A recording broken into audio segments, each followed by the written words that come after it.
Good morning and thank you for joining us. Russian Foreign Minister Sergei Lavrov will visit Tehran next week to discuss the interim deal Iran reached with world powers regarding its nuclear program. Russia was instrumental in setting up some of Iran's nuclear power facilities, and the Russian Foreign Ministry claims the trip is set to resolve issues related to those plans. To hear more about it, we're joined in studio by British journalist and political analyst Inna Lazareva. Inna, good morning to you.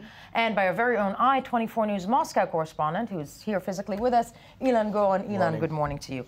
Now, Ilan, first and foremost, you are based in Moscow. Russia, Iran, actually, this is a relationship that is a good relationship and has been for years. And the Russians actually had a hand in setting up the nuclear facilities in Iran, didn't they? They were instrumental in both ways, both in helping Iran setting up its nuclear program, but also in terms of the agreement we had now with the six powers, between the six powers and Iran, trying to facilitate this period of 6 months in which Iran is supposedly not enriching uranium, at least not to a level that keeps Obama and Netanyahu awake at night. But this is a partnership that is based more on interest. This is not what some people think, something similar to what we see between, say, the US and Israel. These two countries have shared interests right now, but they have been rivals in the past. And when Lavrov is coming to Tehran, he does that because there are certain interests, Russian interests, that are at stake. For example, we're talking about trade. For example, we're talking about Syria, which is something that both sides are very keen on solving without seeing Assad leaving. We have a conference in Geneva soon, right. in which the Syrian issue... That is one of their joint interests in the region is Syria. Yeah. Another one is Afghanistan. Both countries just see the Taliban as a threat, mainly because of narcotics, mainly because of heroin production, which affects both Russian and Iranian societies. But the Russians are not keen on seeing a nuclear Iran in the sense of a country that can produce a nuclear bomb. And they're not keen on seeing a very strong Iran in terms of oil production.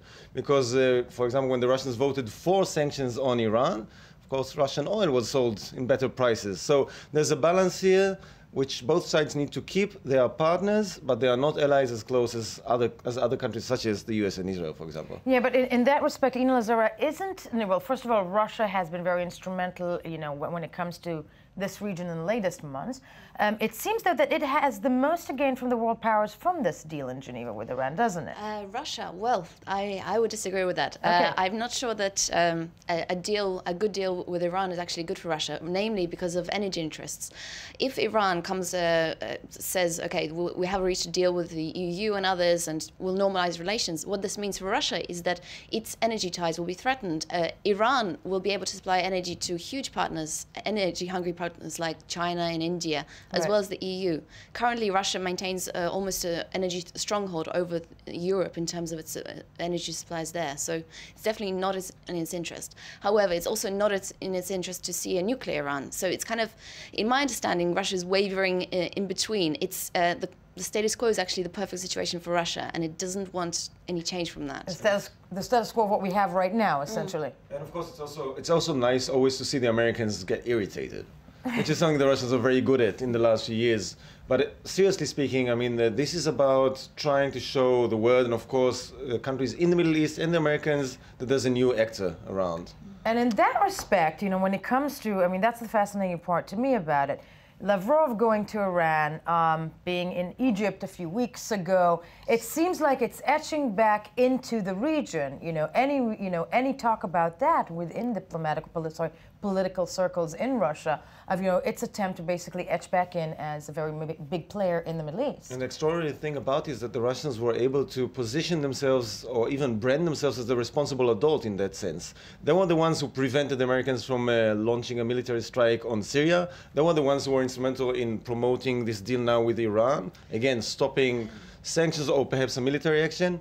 But on the other hand... but on the other hand... Actually, I would disagree that they were instrumental in promoting this deal with Iran. It's true that Russia is part of the P5+1, the party negotiating, but... Didn't they enable it, though? Wasn't the Syrian deal actually instrumental in enabling the Iran talk? I'm theorizing here. I think this is two separate things. The Syria deal was designed to prevent a US strike on Syria.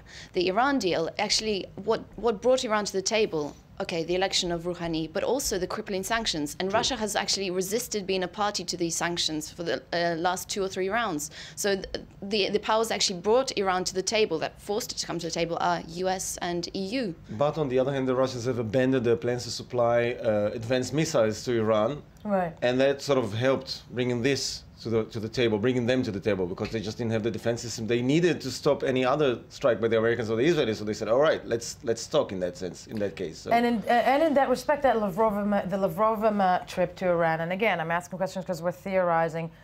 Are the Russians willing to give? Do you think let's start with you. Do you think the Russians are willing to give the Iranians an umbrella of protection, so to speak, if the deal fails? They haven't shied away from doing it in the past. If the deal fails, mainly if there's a U.S. strike on Iran. Well, I think if the deal fails anyway, I think U.S. strikes are such red lines in the sand that keep moving that, but that, if it doesn't come into fruition, its sanctions are... I think it would be in its interest to not provide a full umbrella. I think Russia is always very keen to say to Iran, we're on your side. And so, and therefore do trade deals with us. It's very lucrative for Russia to be on Iran's side in that sense. So I think it will go some way to providing a spoken umbrella, but in terms of Russian technology, it's actually very much out of date. It's got a huge arms industry, but it's also dating back to Soviet times. It hasn't invested in this, so Russia's not. It plays the game of a major player, and certainly recent events have shown that it can be, at least in the PR sense, but can it deliver? No, it may feel like the Cold War, but we don't have the toys yet. That said, Ilan Goren, it was said that Israeli Foreign Minister Avigdor Lieberman had met with Lavrov about, I think it was a few days ago. Are the Russians in any way, shape, or form going to bring in Israeli concerns into the Iranian discussion when Lavrov visits Tehran, or is that not even on the table? I think what the Russians bring into the discussions are the Russian concerns. We have to understand it. For example, they use Iran as a bargaining chip.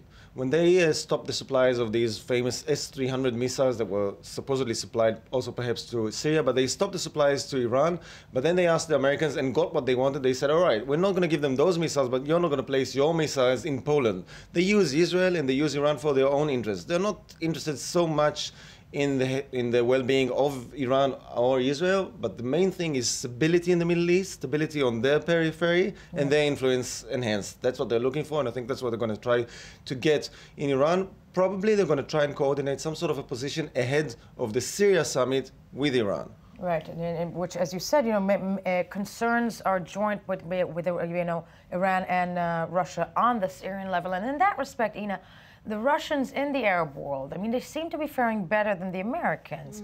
Is there more affinity towards the Russians in the Arab world? It would seem to be at first glance. Particularly Egypt. Egypt is a great case in point. Russia's been liaising with Egypt. There's all sorts of agreements signed, but we've seen this before. Russia's very good at signing all sorts of treaties of understanding, but can it actually deliver? And from where I'm standing, I can't see Russia replacing America's role. Really? Mainly because of the lack of the technological expertise. Also, financially, it's not as strong as the US. It can't fulfill the gap that Egypt requires in that sense. So it's good in the PR sense for Russia's influence to be seen in the Arab world, to be growing. Also, we've seen it with Libya and with Syria before. Russia absolved much of Libyan debt, much of Syrian debt in the past, but what is actually gained out of it? Nothing. It's lost out. It's now left backing a dictator that's murdering its own people, and it's still on the sidelines cheering it on. It has its naval base in Syria, which is a very important thing for the Russians. Sure. Let's not forget that. That is something that's crucial for the Russians. So and some of the support may come from that, in that respect. Well, as always, fascinating stuff of big players, in a small region. Inna Lazareva, Ilan Goren, thank you so much for joining me on this issue this morning.